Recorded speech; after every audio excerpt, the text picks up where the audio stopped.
The thing that had me the most excited about when I found out that you were writing this book, and then when I found out that it was a series, the thing that had me the most excited about it was the opportunity to deeply study some of these things that we are now encountering in culture, right? Where we are now, people are coming to grips with what our foreign policy has been like and why it has been that way for the last 20 plus years, right? You talk all the time about how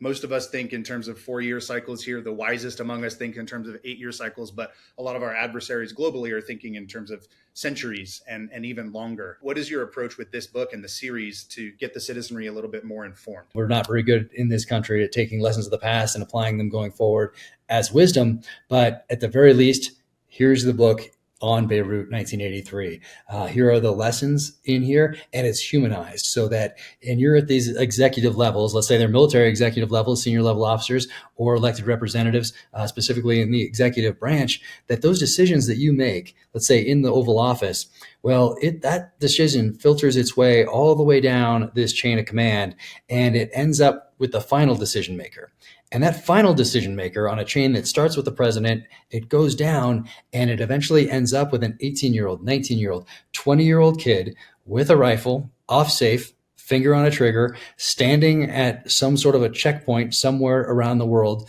with a vehicle approaching, dust coming up behind it, and it looks like it's sagging a little bit. So maybe it's laden with explosives or it has horrible suspension. And you are the final decision maker in a chain that started with the president of the United States. And so part of humanizing this is also hopefully making people aware who may end up in that office or may end up at senior level military leadership levels, that the impact of their decisions that are being made thousands of miles from the battlefield in air-conditioned offices in and around the DC area, they're going to have a real world impact, not just on that kid who's standing that watch in wherever he has been sent, but on that family as well.